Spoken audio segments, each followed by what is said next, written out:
Bonjour à tous, alors aujourd'hui exercice à destination des terminales spécialité maths pour se préparer pour le bac, un exercice qu'on peut faire assez tôt dans l'année parce qu'il n'y a pas de fonction logarithme népérien, vous la verrez pour ceux qui ne l'ont pas encore vu plus tard, mais ça c'est un sujet centré sur l'exponentielle, donc on peut le faire très tôt, c'est-à-dire premier trimestre, assez simple, donc c'est possible que vous, en tout cas que vous ayez un sujet de ce type, en tout cas c'est un très bon entraînement. Donc la fonction qu'on va étudier sur 0 plus l'infini, c'est donc la fonction qui x associe x exponentielle moins x, voilà. Il y a de la dérivée première, il y a de la dérivée seconde, donc on est aussi certainement de la convexité. Donc on a l'asymptote chapitre sur les limites, dérivée, solution de l'équation, nombre de solutions, donc on est certainement sur un théorème des valeurs intermédiaires, en tout cas son corollaire, dérivée seconde, et oui, la convexité arrive. Ensuite, un tracé avec des tangentes, donc certainement en rapport avec la convexité, et un point d'inflexion pour terminer. Voilà, donc beau sujet en tout cas pour travailler les fonctions exponentielles, la convexité, la continuité avec les limites, le TVI. Donc on est parti tout de suite avec un asymptote en plus l'infini. En remarquant que pour tout x, donc dans 0 plus l'infini, on a f de x sur exponentielle de x, alors là, quand même c'est vraiment des choses qu'on ne devrait pas dire, c'est évident, tous les élèves de terminale doivent savoir que x exponentielle moins x s'écrit aussi x e de x, on n'a pas besoin de le rappeler, je pense. C'est un petit indice pour faire la suite, mais quand même, on aide un petit peu trop parfois, démontrer que la courbe possède une asymptote en plus l'infini. Donc, là, il n'y a rien à faire, puisqu'il va falloir chercher la limite, donc en plus l'infini. La limite, on sait, de exponentielle x sur x, c'est plus l'infini, ça s'appelle donc, c'est les croissances comparées, alors les propriétés théorème, croissance comparée. Et donc en inversant, c'est aussi une croissance comparée, mais c'est pas forcément celle qu'on donne dans le cours. On a x sur x. Donc c'est l'inverse de celle-ci, donc une limite de 1 sur quelque chose qui va vers plus l'infini, ça tend vers 0. Même 0 plus, mais ici il n'y a que les 0 qui nous intéressent. Donc vous avez une limite ici finie. Donc limite finie, ça veut dire qu'on a une asymptote horizontale d'équation y égale cette limite, c'est-à-dire 0. Donc, effectivement, CF admet en plus l'infini une asymptote d'équation y égale à 0. Cette asymptote, c'est donc l'axe des abscisses. Et vraiment, je répète, ce qui est important ici, c'est qu'on a une limite réelle. Limite, donc on dit limite finie. Voilà, donc ça veut dire que graphiquement, la courbe, quand on va vers la droite, c'est-à-dire quand x va vers plus l'infini, les ordonnées ont tendance à se rapprocher de 0, et donc la courbe se rapproche de l'axe ici des abscisses. On regarde quand même ça sur GeoGebra. La voici cette courbe, vous voyez, on démarre donc sur l'origine, parce que f de 0 vaut 0, et après, les légères croissance, et après ça décroît. On démontrera tout ça. Vous voyez qu'ici, la notion d'asymptote, faut bien comprendre que la courbe rouge, donc l'asymptote c'est l'axe horizontal, elle ne le coupe en fait qu'au départ. Une fois qu'on a passé le départ, les deux sont, voilà, on a l'impression qu'elles sont confondues, en fait elles se coupent jamais, elles sont vraiment de plus en plus proches l'une de l'autre. Et ça, la notion d'asymptote, la courbe se rapproche d'une droite. Certaines asymptotes coupent la courbe plusieurs fois, certaines ne la coupent jamais. Donc, il y a toutes les situations, mais l'idée c'est quand même que plus on va aller vers la droite, plus les deux courbes vont se confondre, en tout cas si on les regarde. On continue. Démontrer donc la dérivée donc, de f pour expression à moins x exponentielle moins x. Alors tout d'abord, on n'a pas besoin de montrer que c'est dérivable parce que dans le texte on nous dit f est deux fois dérivable, donc on a le droit de dériver, c'est un produit, on utilise la dérivation d'un produit, uv', c'est u'v plus uv'. Le v c'est exponentielle moins x, donc c'est une composée aussi, c'est exponentielle u avec u égale, donc u de x égale moins x, donc quand je dérive v, je vais avoir la dérivée de moins x, c'est-à-dire moins 1 qui va sortir, donc j'ai moins exponentielle moins x. Ensuite, on fait le fameux u' v plus uv', ce qui me donne donc f' de x égale donc une fois exponentielle moins x, vous pouvez même mettre le 1 si vous voulez, plus x fois moins exponentielle moins x. Alors on peut l'écrire d'abord comme ceci, ensuite on développe, donc ça fera moins x, ça c'est un moins 1 fois x moins x, exponentielle moins x, on factorise par exponentielle moins x, ça fait effectivement 1 moins x. Voilà, c'est ce qu'il fallait démontrer. peut ici, si on veut écrire f est dérivable sur 0 plus l'infini. Ça, c'est le texte qui nous le dit. Sinon, c'est le produit de deux fonctions dérivables sur 0 plus l'infini. Donc, sur une copie de base, je vous conseille, hein, pour vraiment faire rigoureux, d'indiquer ici les formules à côté. Voilà. Proprement, peut-être d'une autre couleur si vous voulez, vous les encadrez. Vous faites ça bien. Hein. Vérifiez qu'à chaque fois, en relisant la question, que vous avez bien répondu à l'intégralité de la question. Donc ici, c'était ça. Donc maintenant, tableau de variation avec les valeurs aux bornes ainsi que la valeur exacte de l'extrême. Première chose, donc, il faut utiliser le signe de f'. Hein. Je rappelle que quel que soit x appartenant à R, hein, un exponentiel c'est toujours positif, donc exponentiel x, c'est strictement positif. D'accord? Ensuite, on fait notre petit tableau. Il y a des choses assez évidentes. Hein. On a 1 moins x, exponentielle moins x. On est de 0 à plus l'infini. Là, on a f'. Alors, 1 moins x, c'est une fonction affine décroissante, d'accord, qui s'annule. Alors, je l'écris, mais en terminale, c'est évident. C'est quand x égale 1. Voilà, donc on a un 0. Comme c'est décroissant, c'est plus moins. Ou du signe de a, le coefficient de x, pente à droite après le 0.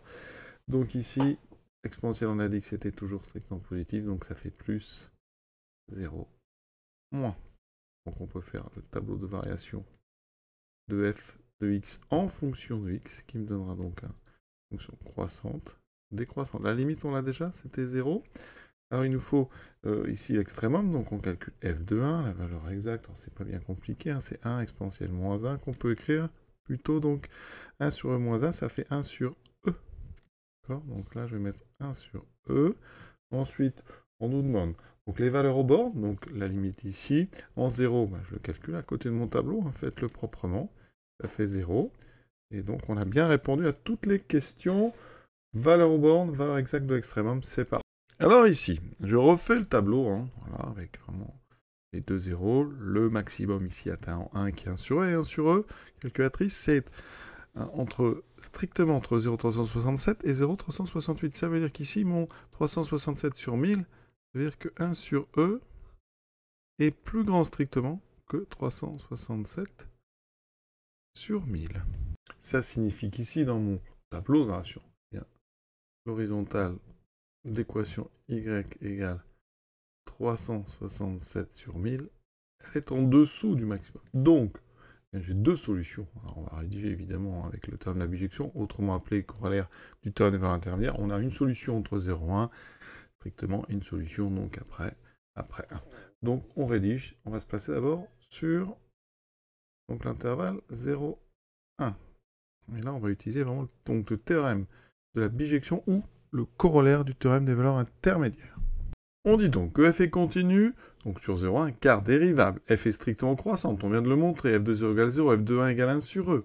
367 sur 1000 appartient à l'ouvert 0,1 sur e. Ça veut dire que les solutions ne sont ni 0 ni 1 sur e. Le théorème de la bijection, autrement appelé donc un corollaire du TVI, eh bien, nous dit que l'équation f de x égale 367 sur 1000 admet une unique solution sur l'ouvert 0,1. C'est-à-dire que la solution n'est ni en 0 ni en 1. On vient de montrer tout simplement que 367 sur 1000 avait un unique antécédent sur l'ouvert. On fait la même chose sur l'intervalle 1 plus l'infini. Pareil, f est continu car dérivable. F strictement décroissante cette fois-ci. F de 1 égale 1 sur en l'infini, on donne la limite. Limite de f en plus infini égale 0. On précise la même chose. 367 sur 1000 est dans l'image en fait de l'intervalle 1 plus infini. Ici, on travaille sur l'ouvert pour pouvoir avoir une conclusion ici sur l'ouvert. Théorème de la bijection, l'équation admet unique solution, donc sur 1 plus infini. Ça veut dire que vous avez, comme les deux intervalles ici sont disjoints, vous avez une solution dans chacun. 1 n'étant pas solution ni 0, vous avez donc deux solutions exactement sur 0 plus infini. Donc notre bilan, 0 et 1 ne sont pas solutions, vous avez une solution sur l'ouvert 0,1, une sur l'intervalle 1 plus infini. Les deux sont disjoints, donc on a exactement une solution dans chacun d'entre eux. Et pour avoir le 0 plus infini fermé ici, c'est pour ça que je précise rapidement que 0 et 1 ne sont pas solutions. Donc pour un bilan vraiment précis. Donc réponse à la question, il y a deux solutions exactement à cette équation. Voilà ce que ça donne sur GeoGebra. Alors, la droite d'équation y égale 367 sur 1000, hein, elle est vraiment tout près du maximum. Hein, quand on zoome ici, on voit effectivement, on a deux intersections ici et là. Dans la question 5, on nous donne l'expression de f seconde. Alors, je vous ai vérifié ça rapidement. Hein. Ça se dérive comme un produit u'v plus uv'. Et ça donne ceci. Alors, ils ont mis l'exponentielle moins x à gauche cette fois-ci. Dans f', il a mis à droite. Oui, on écrit en général plutôt comme ceci. Donc, pour étudier la convexité, hein, il faut étudier le signe de f seconde.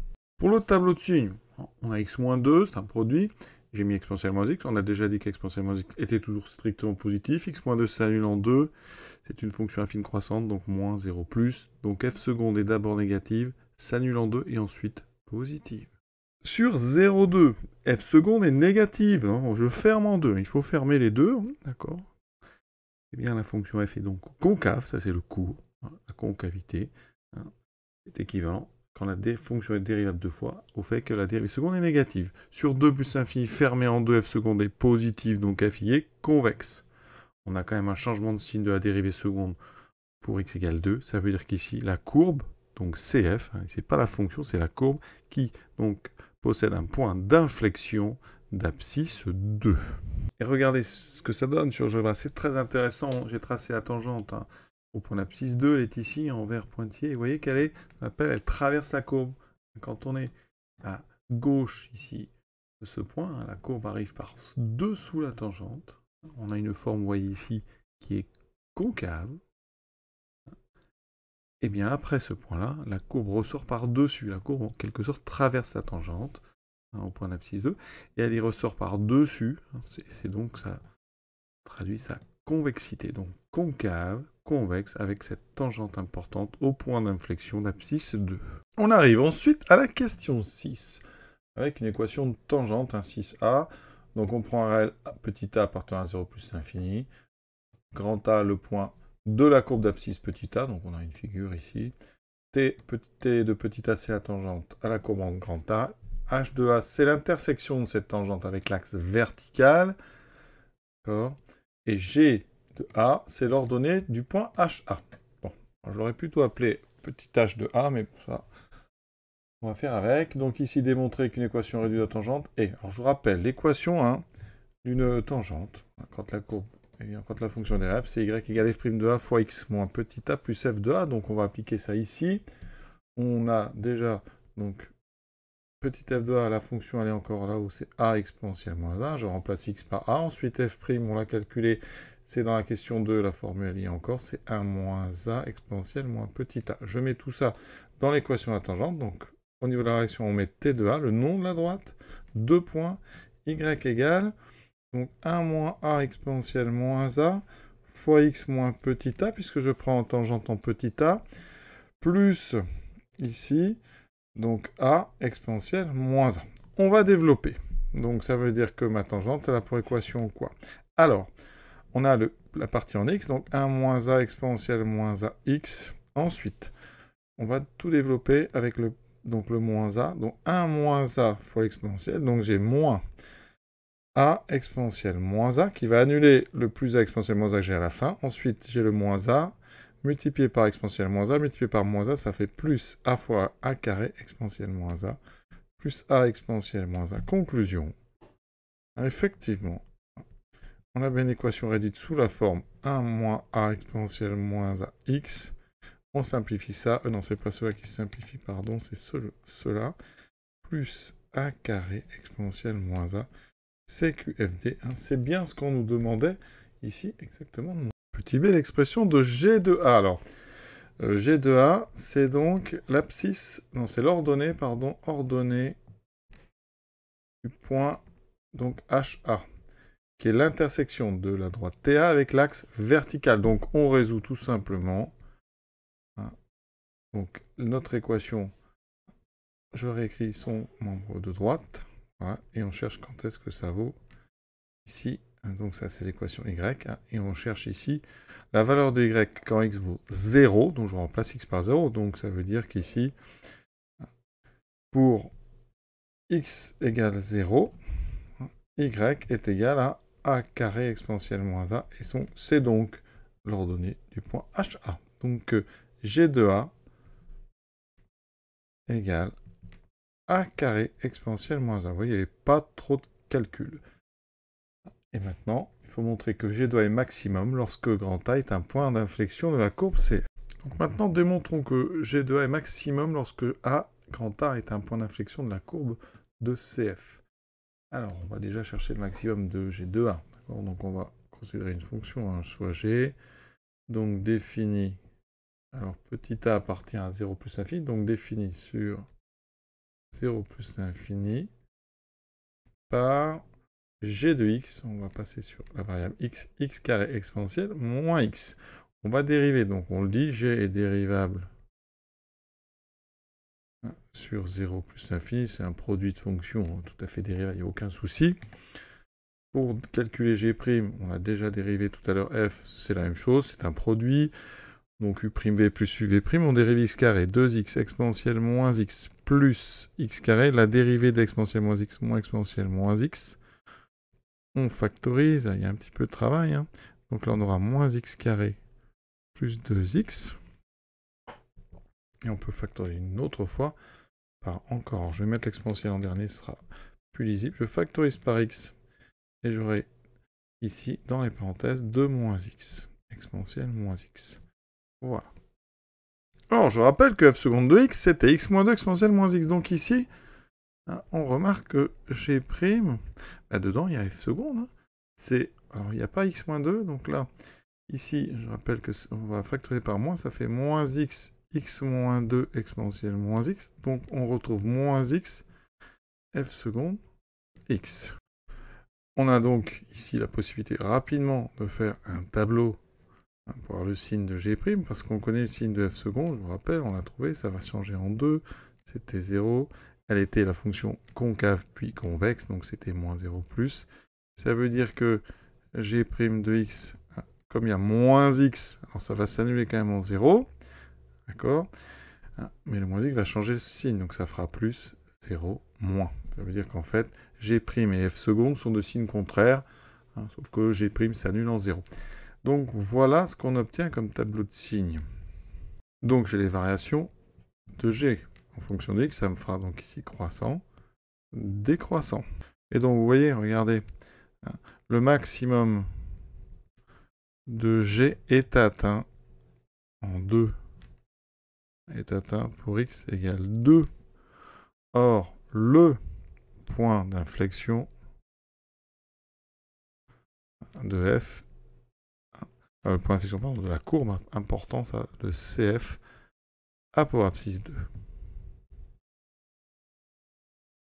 Si vous n'aviez pas déjà parlé du point d'inflexion, c'est le moment d'en parler, hein, avec ici la ligne f seconde, un changement de signe de f seconde, c'est en 2, donc il y a un point d'inflexion.